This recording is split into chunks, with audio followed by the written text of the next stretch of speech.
I don't want to work somewhere where somebody else doesn't want to be there because they're gay and they won't fit in.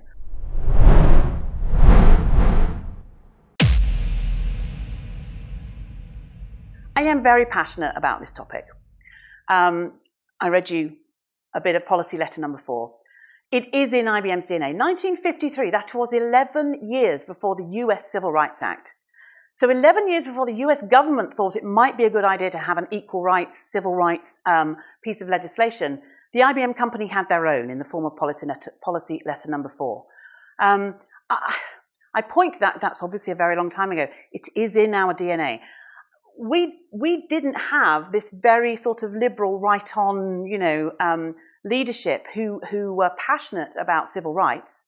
We had very smart, very pragmatic business leaders who knew that if we could make IBM the best place to work for anybody, regardless of colour or creed, then we would get access to the best talent. And if we had access to the best talent, we would get the best possible results. It's what I call, and it's not my phrase, I borrow it from somebody else, enlightened self-interest. Enlightened self-interest to me is highly sustainable. Highly sustainable. It isn't about being nice. It isn't about being caring. It's simply about doing smart things that are good for you, but good for society, good for the world. But you just see this run through us. Why wouldn't you strive for gender equality in your business when there are so many fabulously talented women out there that you otherwise don't get access to their talent? Why? I mean, now there are many people like me, very senior leaders in our business, our CEO, who passionately care about this stuff themselves personally. But as a business, it has to make business sense, and not just reputationally, but it has to make business sense. And it makes business sense to have access to the best possible talent. And so this is something that really runs through our business. And it's probably one of the reasons I'm still at IBM. I've been here 21 years, didn't choose to join, got acquired. They acquired a company, I came with a package, and I'm still here. And I think this is one of the reasons, is that it's wonderful to work in a place that has, that really respects talent, that is a genuine meritocracy, and that works really hard to make sure that people, whoever they are, can be themselves. Which brings me full circle back to my opening kind of observation, that being yourself, not trying to be somebody different, not trying to put on a costume and a mask and be something other than you are. Like I'm from a diversity perspective, I'm quite dull. I'm a straight woman. I'm married. I have, grown-up children. I have 4 grandchildren. I'm white. I'm English. I speak foreign languages very badly. I am very privileged. In many societies, I am very privileged, okay. But I don't want to work somewhere where somebody else doesn't want to be there because they're gay and they won't fit in, or because they're a woman and it's male-dominated, or, because they have some disability, visible, by the way, because we're really terrible at the invisible ones, all of us, aren't we? But, visible disability, and they don't feel comfortable working there. I had a brilliant story recently. One of my colleagues had a graduate joining her team, and so she wasn't the direct manager, she'd be the second line, but she always likes to meet the new graduates. So this young lady came into her office, and she had a laptop, and it wasn't a Mac, and it wasn't a ThinkPad, which are the options we give IBMers. So my colleague asked her about it, and she said, "Oh, well, I brought my own because I have a significant visual impairment, and so I brought my own because it's all adapted." And my colleague said, "Well, we'll give you all of that. You have to."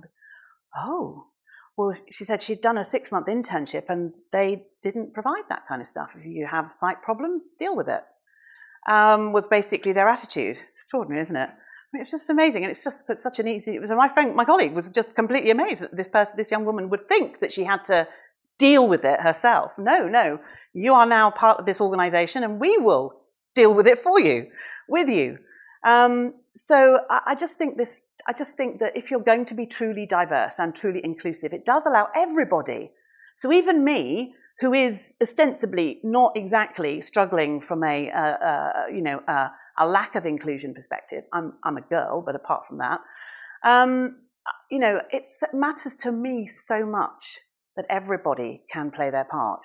And I think that kind of thing in a business's DNA flows through to everything, through their brand, through how they recruit and who they recruit, how they show up. I mean, we always say that the IBM brand is actually experienced through the IBMer, not so much through our product.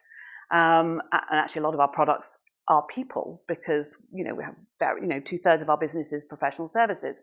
So if your brand is experienced through the IBMer, and if your brand is founded on your values, and if your values and your DNA is that diversity and inclusion is really, really, really important, not something we say, not a mission statement, but something people actually believe, it makes the most enormous difference. Right, I'm going to stop, drink some water, and see if anybody would like to challenge me, disagree with me, or ask a question. All of the above are perfectly fine.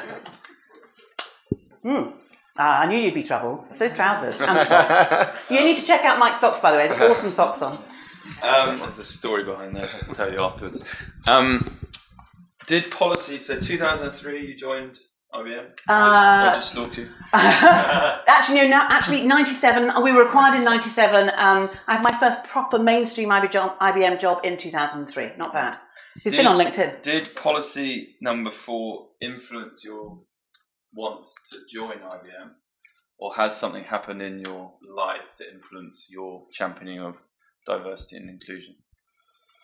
Great question. I didn't know policy letter number 4 existed. I didn't know policy letter number 4 existed until 2011, when we were celebrating our 100th anniversary, and I got completely obsessed with our history. I met our archivist. Oh my, what a job. I want his job. So that was when I discovered it. But actually it wasn't a surprise, because what was stated there was what I had experienced. So that was good. I will be honest, I would never have applied for a job from IBM. And if a headhunter had called in 1997 and said, great job going at IBM, and I said, yeah, not for me. My fault, but also a failure of IBM to really get our brand properly known. You know, I thought they were the suited and booted brigade, you know, who lived by rules and policies and procedures, who people gave you answers that were kind of like automatons when you talk to people from IBM. That was my impression of them. So not going to be a place I'm going to be happy. But I ended up there by accident, and then you start to discover what it's really like. So now I've made it my life's work to make sure everybody knows what it's really like, because actually it is an utterly extraordinary place. And it's huge, and it has its bureaucratic moments, and it can be very frustrating, like any big organisation. But you know, I struggle to think of another organisation that I could go work for. I'm sure there are lots of others, but that I could go work for who have such a beneficial impact on the way the world works. And influencing your championing of diversity? Oh, wow. That's a great question. Is it part of your DNA? I think it is. Look, I grew up in a very ordinary middle-class family in the UK. My father was quite old-fashioned, borderline Victorian, I would say. But my parents imbued in all of us this thought that you can be and do whatever you want to do. And despite my father having served in the British Armed Forces in World War II, his brother was killed in World War II. When my brother, my elder brother, brought home a German girlfriend, my father was just as nice as pie to her. I think he was a little uncomfortable to start with, by the way, because this was like, I don't know, the 70s, and you know, a lot of time had passed since World War II, but still, you know, people like him who'd been through that, they had an animosity towards people that they felt had been on the other side. But he was absolutely delightful. Mind you, my father was rarely delightful, so this was a complete miracle, by the way. And so I think we just grew up with this innate sense. Nobody ever told me, nobody ever lectured me, nobody ever took me aside and said, you know, really, this is important. I went to school where there were no non-white children, just by dint of where I lived. But you know, you grow up. I had kids when my kids were really small, and you know, like kindergarten age. The nearest school to where we lived happened to have a very large part of the student body was they were children of Bangladeshi immigrants into the UK. A lot of the children didn't speak English at home, only spoke, were learning English at school. It was the most wonderful school. I had a white neighbour, who wouldn't send their kids there. It was a 300-metre walk to the school from our house, by the way. Who wouldn't send their kids there because there were all these little Bangladeshi children there. It's completely nuts. It was a fabulous school. And my kids learned amazingly. But again, it was almost like absorbing it because it was just their normality. They then went to a school where it was a very mixed ethnic group in the school. And I used to volunteer. I wasn't working full-time at the time. I used to volunteer there. We used to celebrate all of the major important festivities for all of the different, ethnic backgrounds and faiths that were there. So we would celebrate Eid, and we would celebrate Diwali, and we would celebrate Christmas, and we would celebrate Jewish New Year, and da-da-da-da. And one year, as we were getting ready to have a special Jewish New Year sort of celebration with all the kids, the headmistress came up to me and said, I thought I should let you know, although this is all great, and of course we'll go ahead, we don't actually have any Jewish children here this year. And I said, well, that's fine. And the thing is that my kids and all the kids who went to that school grew up thinking it was very normal to be in a multicultural environment. And isn't it great to send an Eid card to your friend who's a Muslim, who is celebrating? Because it's not about whether you're celebrating, it's to help them celebrate. It's to be part of their celebration. My Jewish friends send me Christmas cards. They don't believe in Christmas. It's not part of their belief system. But you know what? They know I'm celebrating. They want me to have a lovely time. So they write it in a card. And so I just think growing up with all of that, it just seemed, I don't know. And it's always seemed really nuts to me. Anybody that has a different view that, seriously, that you should discriminate based on somebody's colour or their creed or their sexual orientation or whatever. It's like, it's just weird. We're in a region and a market where it isn't that. Absolutely. Well, it's true. And I found myself in recent years challenged with the following thought. So here I am, terribly proud of myself, work for IBM, feel very genuinely diverse. Although, by the way, I've done those unconscious bias tests. Has anybody done those? There's a Harvard thing online. If you Google Harvard unconscious bias, there's little online tests you can take that test you on your unconscious biases around different things. Even there's one about, are you biased for or against fat versus thin people or thin versus fat people, which is it's just fascinating. And the reality is we all have them. They're all in here, and it's really helpful to know if you have them because then you can filter yourself. You can be aware of it. Sorry, where was I going with that? Oh yes, this region. Sorry.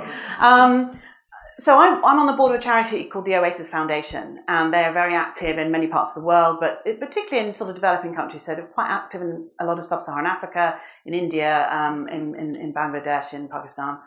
And so we had a very interesting board discussion. So Oasis is, their absolute core, they're about inclusion. So they're all about community resilience, and so they do lots of work in education and child health and all that kind of stuff. It's about community resilience. And so we're having a discussion about inclusion apropos LGBT rights. And so I kind of did my bit, very passionate about it all. And then somebody said, well, our board in Uganda, this will make them very upset. Because of course it's, homosexuality is illegal in Uganda, as it is in many parts of this part of the world. And so I said, well, look, here's the thing that's just occurred to me. I am here sort of preaching the gospel of diversity and inclusion, but that has to include their right to believe that it's not okay. I still fundamentally disagree with them, and I'm would be deeply uncomfortable having the conversation.